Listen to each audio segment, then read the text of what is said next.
Nous continuons notre lecture du livre de Jérémie. Un pas a été franchi.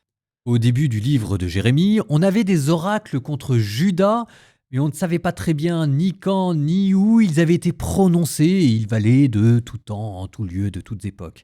Et puis ensuite, on a vu comment ça avait suscité des formes de complot contre Jérémie. Parce que le peuple refuse de se convertir et d'abandonner les idoles, parce que le roi refuse d'arrêter l'exploitation des riches par les pauvres, et que les grands prêtres refusent d'abandonner leurs prétentions politiques.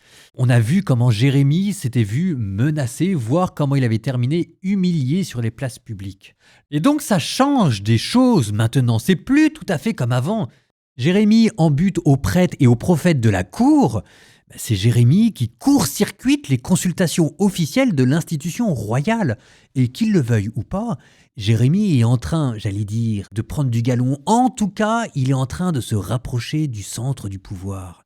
Sauf que c'est pas forcément une bonne chose. Là maintenant, vous êtes en plein milieu des intrigues politiques, le danger presque de toutes parts, et Jérémie est en train de devenir un enjeu politique. Ce qui est d'autant plus touchant qu'au chapitre juste avant, on avait vu à quel point Jérémie était dégoûté de son métier qu'il avait même songé à se donner la mort.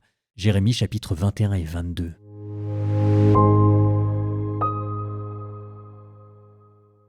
Parole du Seigneur adressée à Jérémie. Lorsque le roi Sédécias envoya Pachéour, fils de Malchia, et le prêtre Sophonie, fils de Maaséia, pour lui dire « Consulte donc pour nous le Seigneur, car Nabuchodonosor, roi de Babylone, nous fait la guerre.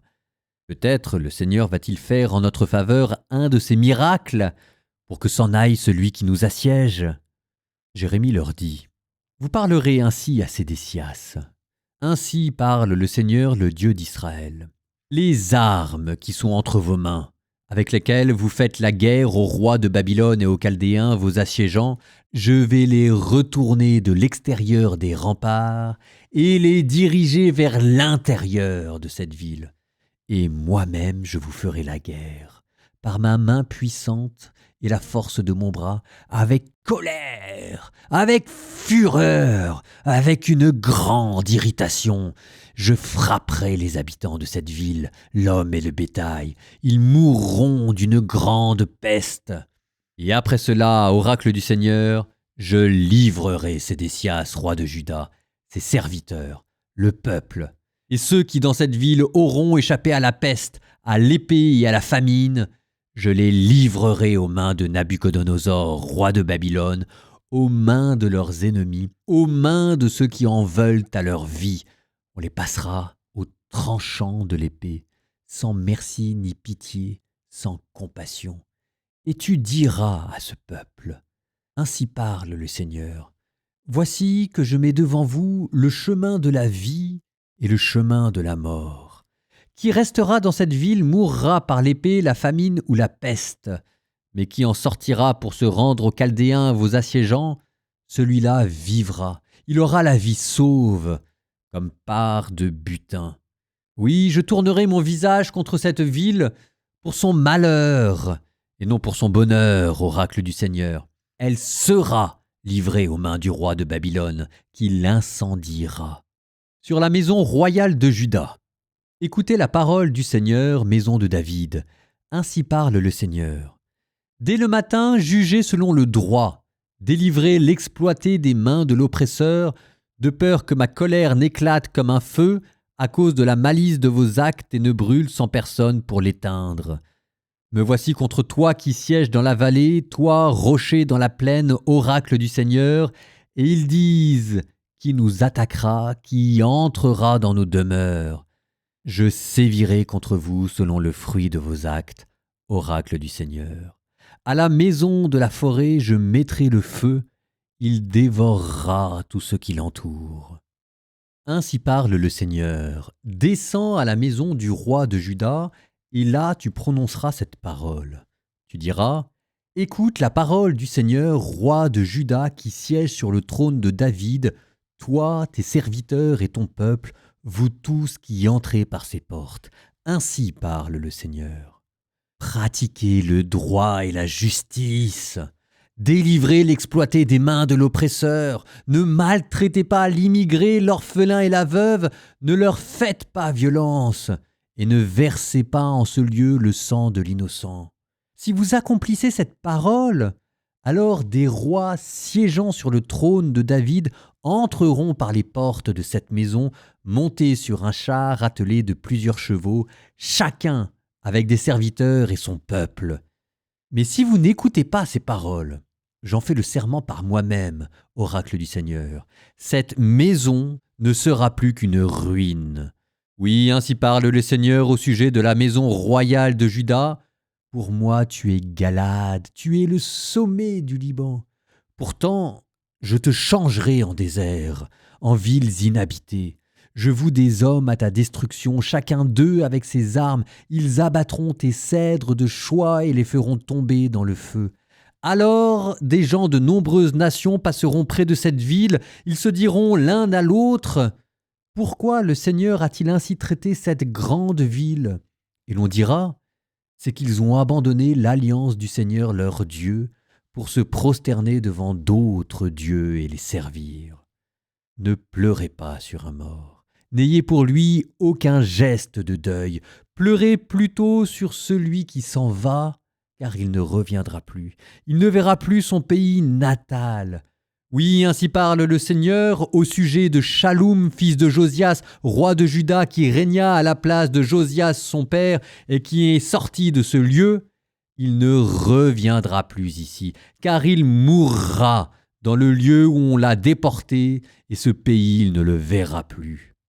Malheur à qui bâtit sa maison au mépris de la justice, et ses chambres hautes au mépris du droit, qui fait travailler gratuitement son prochain et ne lui verse pas de salaire, lui qui se dit « Je vais me bâtir une maison bien vaste et de spacieuses chambres hautes ». Il perce des ouvertures, il recouvre de cèdre, il enduit de vermillon. Règnes-tu pour ta passion du cèdre ? Ton père n'a-t-il pas mangé et bu ? Il pratiquait aussi le droit et la justice, et pour lui, tout allait bien. Il défendait la cause du pauvre et du malheureux, et tout allait bien. N'est-ce pas cela me connaître, oracle du Seigneur ?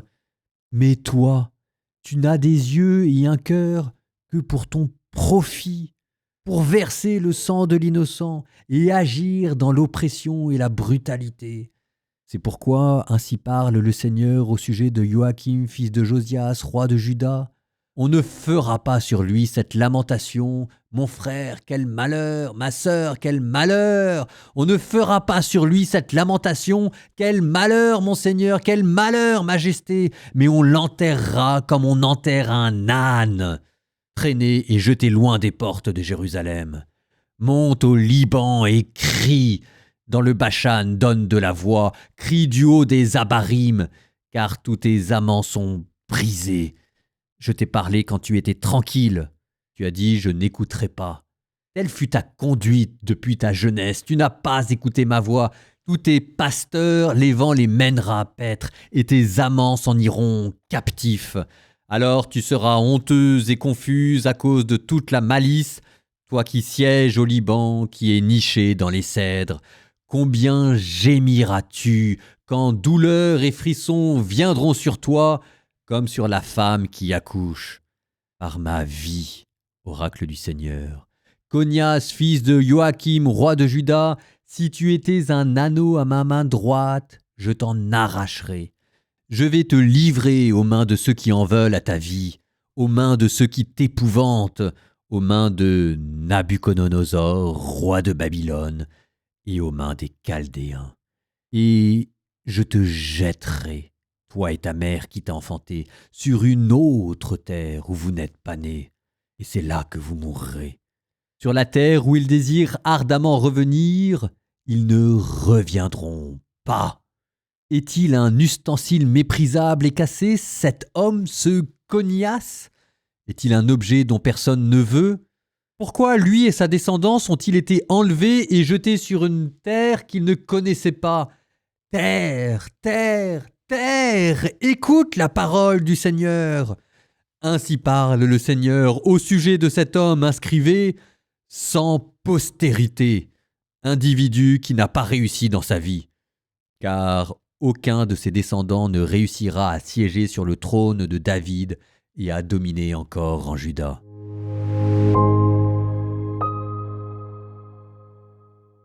On est souvent centré avec les critiques des prophètes sur des critiques religieuses, mais vous avez ici entendu comment l'injustice sociale, l'exploitation des pauvres et la corruption des dirigeants est dénoncée. Vous êtes ici dans un programme politique.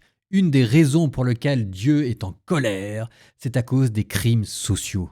Citation : « Malheur à celui qui bâtit sa maison sans justice et ses chambres sans droiture, qui fait travailler son prochain sans le payer, sans lui donner son salaire. » Jérémie, syndicaliste qui dénonce les conditions de travail et l'importance de la juste rétribution. Mais c'est ça être chrétien aussi. Là, c'était le roi qui obligeait les ouvriers à embellir le palais royal sans les payer. Ce qui est un peu ironique quand on sait que les rois pillent allègrement dans le temple de Jérusalem. Du coup, réquisitoire du prophète contre l'institution royale, contre cette famille qui ressemble de plus en plus à une sorte de mafia qui a pris la main d'un État. Vous savez, la mafia elle peut être aussi très religieuse. Il ne faut pas s'y tromper. Crois-tu être roi parce que tu as la passion du cèdre ? Ton père ne mangeait-il pas et ne buvait-il pas ? Et pourtant, il ne vivait pas dans des palais de cèdre, il pratiquait le droit et la justice et tout allait bien pour lui. On n'a pas le droit de séparer la religion de la justice sociale. Et ça aussi, c'est non seulement le travail des prophètes, mais aussi celui de l'Église de le rappeler. Ça vous donnera plus tard ce que l'on appelle la doctrine sociale de l'Église. Je vous cite un extrait de Rerum Novarum, une encyclique de Léon XIII qui date de 1891. « Ce serait commettre une injustice grave que d'exploiter la pauvreté d'un homme ou son indigence pour lui imposer, sous prétexte de contrat, des conditions de travail telles qu'il ne puisse ni les accepter sans y être contraint, ni y souscrire sans dommage pour sa vie morale. » Eh bien, vous voyez, toute la doctrine sociale de l'Église, le fait que l'Église doit, parce que c'est sa mission qu'elle a reçue de la part de Dieu, dénoncer les injustices sociales, ça vient aussi des prophètes et du chapitre que vous venez d'entendre. Dans tous les lieux où nous travaillons, nous devons veiller à la justice, le salaire, les conditions de travail, le respect du travail. On ne peut pas être chrétien et exploiter son prochain. Point à la ligne. Si on fait ça, Dieu s'opposera à nous. Vous apprécierez au passage le courage de Jérémie, parce que cette dénonciation que moi je fais par podcast interposé, c'est facile pour moi de la faire. Jérémie, lui, il l'a fait en face du roi. On pourra dire ce qu'on veut sur Jérémie qui se plaint, mais c'est ça aussi Jérémie. En prière, écoutez, je vous propose de réciter le Confiteor, parce que moi je dis, commençons par balayer devant notre porte pour voir si par hasard, nous aussi, on n'est pas du côté de ceux qui de temps en temps exploitent les autres. Au nom du Père et du Fils et du Saint-Esprit, Amen. Je confesse à Dieu Tout-Puissant, je reconnais devant vous, frères et sœurs, que j'ai péché, en pensée, en parole, par action et par omission. Oui, j'ai vraiment péché. C'est pourquoi je supplie la bienheureuse Vierge Marie, les anges et tous les saints, et vous aussi, mes frères, de prier pour moi le Seigneur notre Dieu, et je promets de veiller à la justice sociale, au travail et partout où je serai.